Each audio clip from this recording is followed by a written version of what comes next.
नमस्कार, बहुत स्वागत है आपका न्यूज अपडेट में। मैं हूं आपके साथ अमित शर्मा। जम्मू कश्मीर के पहलगाम में हुए आतंकी हमले को लेकर उत्तराखंड के मुख्यमंत्री पुष्कर सिंह धामी ने कड़ी प्रतिक्रिया दी है। उन्होंने कहा कि हमला कायरतापूर्ण और अमानवीय मानसिकता को दर्शाता है। ये केवल लोगों पर नहीं बल्कि हमारी सभ्यता, सहिष्णुता और सह अस्तित्व की भावना पर भी सीधा हमला है। सीएम ने कहा कि आतंक के इस घिनौने कृत्य की हर कोई निंदा कर रहा है और शहीदों के परिजनों के साथ पूरा देश खड़ा है।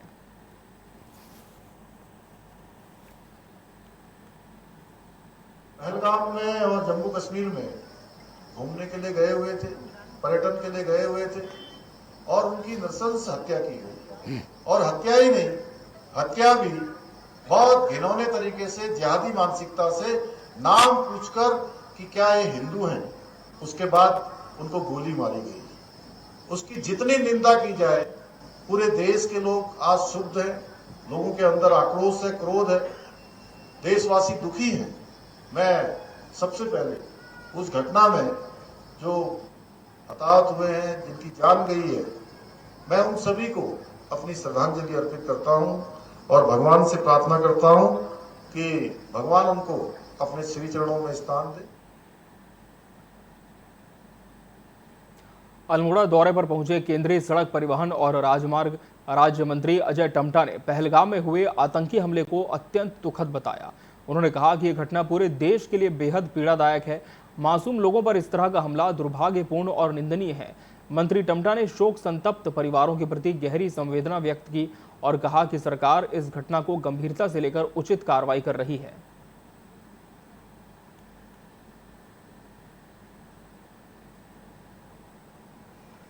दुख भरी घटना है और ये एक प्रकार से हर भारतीयों को दुख देने वाली घटना है। हर भारतीय इस घटना के बाद बहुत ही दुखी होने के साथ साथ वो एक कष्टदायक स्थिति में भी है कि हम जिनका कोई दोष नहीं है, निर्दोषों के साथ जिस प्रकार से ये पहलगाम की घटना घटी है, ये एक दुख भरी घटना। रुड़की में जम्मू कश्मीर के पहलगाम आतंकी हमले के विरोध में कांग्रेस कार्यकर्ताओं ने कैंडल मार्च निकाला। यूथ कांग्रेस जिला अध्यक्ष सचिन चौधरी ने पाकिस्तान को करारा जवाब देने की मांग की। प्रदेश सचिव सुधीर शांडिल्य ने पर्यटकों की सुरक्षा में चूक का आरोप लगाया। युवा नेता प्रणय प्रताप सिंह ने कहा कि साजिशकर्ताओं की पहचान कर सख्त कार्रवाई होनी चाहिए। वहीं मालवीय चौक से बीएसएम चौक तक निकाले गए मार्च में कार्यकर्ताओं ने पाकिस्तान मुर्दाबाद के नारे भी लगाए।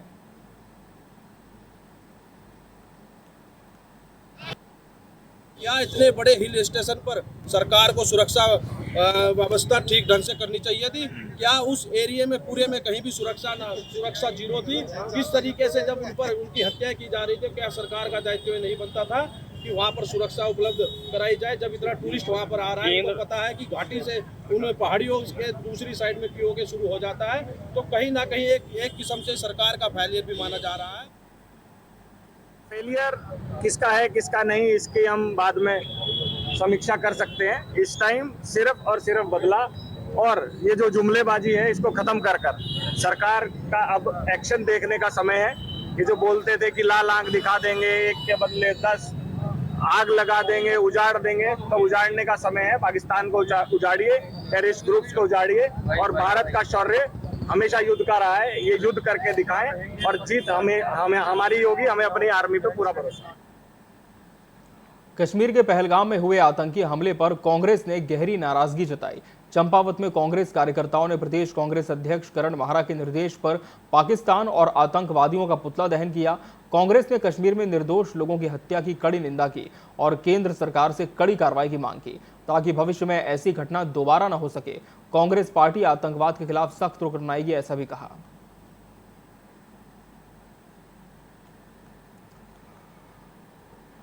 कश्मीर के पहलगाम में एक निर्दोष लोगों के ऊपर गोली मार करके उनकी हत्या करी गई है, ये बहुत ही निंदनीय है। इसी के स्वरूप यहाँ पर कांग्रेस के पूरा परिवार और यहाँ के जनमानस सारे लोगों में गुस्सा है कि तत्काल उनका जो है यहाँ पर ऐसे आतंकवादियों का पूरा सफाया होना चाहिए। और सरकार से हमारी ये मांग है कि तत्काल ऐसे लोगों के ऊपर कठोर से कठोर कार्रवाई जो है यहाँ पर सरकार द्वारा की जानी चाहिए ताकि भविष्य में एक चीज़ की पुनरावृत्ति न हो। रुद्रपुर से खबर है, जहां जिला योजना की बैठक आयोजित हुई, जिसमें जिले के प्रभारी मंत्री गणेश जोशी शामिल हुए। हालांकि विपक्षी विधायकों ने बैठक का बहिष्कार किया और डीएम कार्यालय के गेट पर धरना दिया। कांग्रेस विधायक भुवन कापड़ी ने आरोप लगाया कि उन्हें बैठक की जानकारी एक दिन पहले दी गई और अधिकारियों ने कांग्रेस विधायकों के प्रस्तावों पर ध्यान नहीं दिया।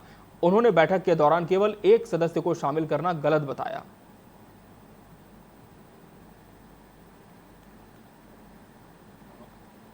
अब आप समझिए कि एक मेंबर पर जिला योजना चल रही है। जिला योजना के मेंबर जो सदस्य हैं 13 में से एक मेंबर उपस्थित है और जिला योजना चल रही है। हम इसका बहिष्कार कर रहे हैं और इसकी नियमावली को पढ़कर अगर प्रस्ताव निरस्त नहीं, मीटिंग निरस्त नहीं करेगी तो विधानसभा में इस पर चर्चा करेंगे। अब आप समझिए ये पहली बार हो रहा, पिछली बार भी ऐसे हुआ, अब भी यही हो रहा है कि बिना जन एक विधायक नहीं आया, सत्ता पक्ष का भी। विपक्ष के हम 4 बैठे थे, हमारी योजना शामिल नहीं कर रखी। एक मेयर अकेले बैठे हैं, सत्ता पक्ष के, उनकी मजबूरी है सरकार के पक्ष में बोलना, खड़े होना, तो है ही नहीं। बिना कोरम के बैठक हो रही है। उनका विरोध जायज नहीं था, क्योंकि मैं देख रहा कि सभी माननीय विधायकों से प्रस्ताव दिए गए हैं और उसमें उनके प्रस्ताव हैं। और क्योंकि भारतीय जनता पार्टी की सरकार सबका साथ, सबका विकास, सबका प्रयास, हम ये देखकर काम नहीं करते कि ये कांग्रेस का विधायक है, ये काम कांग्रेस की सरकारों में होता था। और मैंने देखा कि सभी माननीय सदस्यों के प्रस्ताव उसमें है और उनका विरोध जायज नहीं।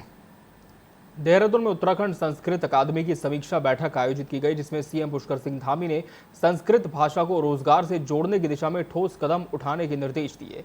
उन्होंने यज्ञ, कर्मकांड, वेद विषयों में सर्टिफिकेट कोर्स शुरू करने और बच्चों को 16 संस्कारों का प्रशिक्षण देने पर जोर दिया। सीएम ने बताया कि प्रत्येक जिले के एक गांव को संस्कृत ग्राम बनाया जाएगा। साथ ही 1 लाख लोगों को सरल संस्कृत संभाषण का प्रशिक्षण भी दिया जाएगा।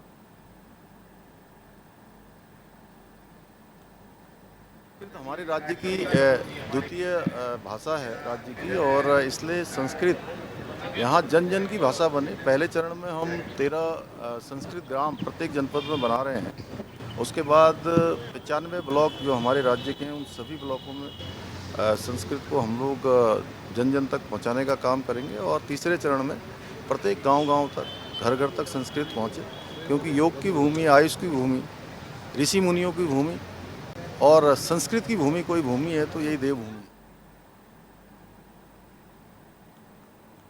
हल्द्वानी मेयर गजराज बिष्ट को जिला और सत्र न्यायालय से बड़ी राहत मिली है। कांग्रेस उम्मीदवार ललित जोशी की ओर से चुनाव परिणाम को चुनौती देने वाली याचिका जिला जज की अदालत ने खारिज कर दी। याचिका में अनियमितताओं और वोट निरस्त होने का आरोप लगाया गया था। अधिवक्ता योगेश पांडे ने कोर्ट के फैसले को न्याय की जीत बताया। अब गजराज बिष्ट की मेयर कुर्सी सुरक्षित है, जिससे समर्थकों में खुशी की लहर दौड़ गई है।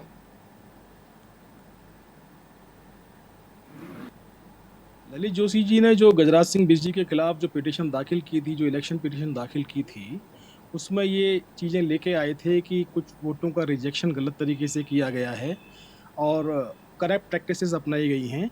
इस वजह से इस चुनाव को निरस्त किया जाए, इस प्रार्थना के साथ उन्होंने अपनी चुनाव याचिका जिला जज के यहाँ दाखिल की थी। उत्तराखंड हाईकोर्ट में नैनीताल के पूर्व डीएम ने 50 करोड़ से ज्यादा के जुर्माने को माफ करने के खिलाफ जनहित याचिका दायर की गई है। याचिका में सवाल उठाया गया है कि किस नियम के तहत अवैध खनन व भंडारण पर लगाया गया भारी जुर्माना माफ किया गया। कोर्ट ने सरकार से 2 हफ्ते में जवाब मांगा है। देखिए, उत्तराखंड राज्य में नैनीताल जनपद में वर्ष 2016-17 में विभिन्न क्रैशर्स, खनन पट्टा एंड अदर, इस पर जो है करोड़ों रुपए की पेनाल्टी आरोपित की गई थी और तत्कालीन जिलाधिकारी ने उसे बगैर नॉर्म्स के, बगैर पावर के उसे जीरो कर दिया था। तो उसके परिप्रेक्ष्य में शासन में मैंने कार्रवाई के लिए कई बार लिखा, कोई कार्रवाई नहीं हुई, तो मुझे माननीय न्यायालय की शरण आना पड़ा। तो आज जनहित याचिका 29/2024 में जो है माननीय न्यायालय ने सुनवाई की और सुनवाई में माननीय न्यायालय ने अंतरिम आदेश जो पारित किया है। माननीय न्यायालय ने राज्य सरकार से कहा है सचिव खनन जो है उस नियम एक्ट कि जिस नियम एक्ट के तहत नियमावली, शासनादेश एक्ट या जिस पावर के तहत तत्कालीन डीएम ने जुर्माना माफ किया है, वह प्रति शपथ पत्र के माध्यम से सचिव खनन जो है 2 सप्ताह के अंदर माननीय न्यायालय को प्रस्तुत करें। यह आज की सुनवाई माननीय न्यायालय ने कहा। खबर चमोली से है, जहां सेना के जवानों ने हेमकुंड साहिब यात्रा मार्ग पर घांघरिया से ऊपर बर्फ हटाने का काम शुरू कर दिया है। यहां पर सेना के जवान बर्फ को काटकर मार्ग तैयार कर रहे हैं। साथ ही गुरुद्वारे के रास्ते को भी साफ किया जाएगा।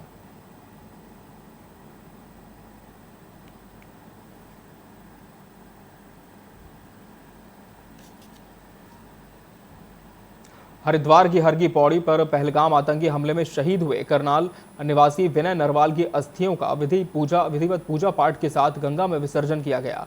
इस दौरान शहीद के पिता राजेश नरवाल, मामा और अन्य परिजन मौजूद रहे। घाट पर श्रद्धांजलि देने पहुंचे श्रद्धालु भावुक नजर आए। शहीद विनय अमर रहे और भारत माता की जय के नारों से घाट गूंज उठा। वहीं पूर्व कैबिनेट मंत्री मदन कौशिक और भाजपा कार्यकर्ता भी श्रद्धांजलि देने पहुंचे। सबसे पहले तो मैं पूरे विश्व का, देश का और अपने देशवासियों का धन्यवाद करना चाहता हूं कि इस दुख की घड़ी में वो मेरे साथ खड़े हैं। प्रशासन ने, सरकार ने, सभी देशवासियों ने मेरा ढांढस बंधाया है, मेरे परिवार को सांत्वना दी है। इसके लिए मैं उनका धन्यवाद करता हूं। वन विभाग के वनाग्नि को रोकने के दावे इस बार फिर शुरू में ही खोखले नजर आ रहे हैं। दरअसल मामला मसंदावाला के जंगल का है, जहां जंगल में आग लगी हुई है। आपको बता दें कि प्रदेश में कई महीनों से लगातार वन विभाग की बैठकें चल रही हैं। ऐसे में जंगलों में आग लगना वन विभाग की तैयारियों की पोल खोल रहा है।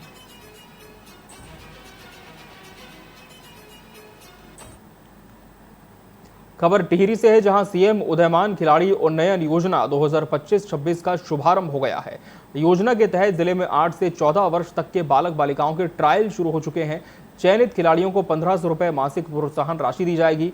जिला क्रीड़ा अधिकारी दीपक रावत ने बताया कि यह योजना ग्रामीण प्रतिभाओं को राज्य और राष्ट्रीय स्तर पर लाने का अवसर देगी। अभिभावकों और बच्चों ने सीएम धामी का आभार जताते हुए योजना की सराहना की।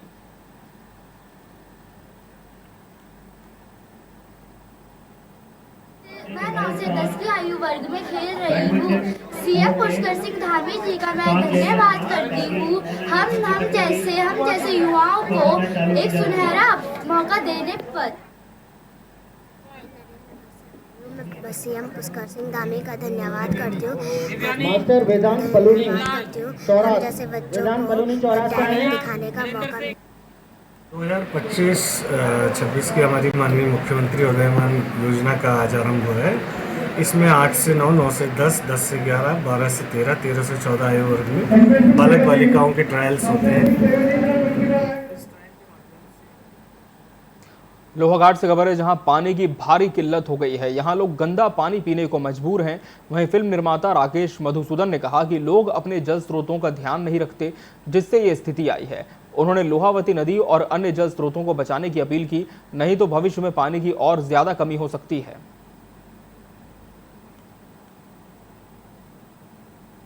इनकी केयर करना बहुत ज़रूरी है। आप सभी लोगों के लिए, हमारे जितने भी लोहाघाट वासी हैं और पहाड़ वासी हैं, यहाँ पे इन नौले की, नदियों की साफ सफाई करना बहुत ही आवश्यक है। और ये पानी का एक स्रोत है, प्राकृतिक स्रोत है। ये आज सूख रहे हैं, इनको केयर करने की बहुत आवश्यकता है, ताकि लोहाघाट वासियों को पानी की सुविधा उपलब्ध हो और साफ पानी की सुविधा हो। देहरादून में डेंगू टेस्ट की दरें अब स्वास्थ्य विभाग ने निर्धारित कर दी है। मुख्य चिकित्सा अधिकारी डॉक्टर मनोज कुमार शर्मा ने स्पष्ट किया कि तयशुदा दरों से अधिक वसूली करने पर सख्त कार्रवाई की जाएगी। उन्होंने बताया कि जनपद की लैब और अस्पताल संचालकों के साथ बैठक में निर्देश दिया गया कि टेस्ट की दरें वेटिंग एरिया और बिलिंग काउंटर पर चस्पा की जाएं। साथ ही केवल लक्षणों वाले मरीजों को टेस्ट ही जांच हो, अनावश्यक जांच पर रोक रहेगी।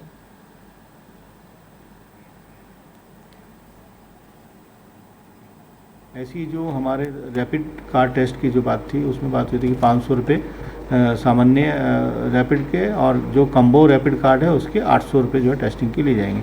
तो ये जो दरें हमारे पास पूर्व से थी, उसको निर्धारित कर लिया गया। कुछ चीज़ें कल जब बैठक हुई तो उनमें संज्ञान में आए, कुछ और एक टेस्ट प्राइवेट के द्वारा किए जाते हैं जिनकी रेट पूर्व से निर्धारित नहीं थी, तो उसका डिस्कशन जो है हमारे द्वारा उनसे किया गया। और 1-2 दिन में हम अपने दून मेडिकल कॉलेज से भी बात करके 1-2 दिन में उसकी भी दरें निर्धारित करके और उसको भी हम जारी कर देंगे। तो उनको ये साफ निर्देश दिए गए हैं कि जो भी दरें निर्धारित की जा रही हैं। हल्द्वानी में नगर निगम और प्रशासन ने बड़ी कार्रवाई करते हुए सरकारी जमीन पर से कब्जा हटा लिया है। नगर निगम ने भूमि को अतिक्रमण मुक्त कर वहां मौजूद कई पुराने और अवैध निर्माणों को जेसीबी की मदद से ध्वस्त कर अपना बोर्ड भी लगा दिया। कार्रवाई के दौरान एसडीएम राहुल शाह, नगर आयुक्त ऋचा सिंह समेत बड़ी संख्या में नगर निगम के कर्मचारी मौके पर मौजूद रहे। लोगों के आवास बने हुए हैं, झोपड़ियां बनी हुई हैं जो इन कत्ता फैक्ट्री में काम करते थे। वर्तमान में ये फ्री होल्ड भी नहीं है, नजूल संपत्ति है। इस पर अभी प्रशासन के साथ इसमें कब्जा ले लिया गया है और इसकी पैमाइश भी कराई जा रही है, इसकी बाउंड्री कराई जाएगी और शीघ्र ही ये जो भी जन उपयोगी चीजें होंगी उनके लिए इनका प्रयोग भी किया जाएगा।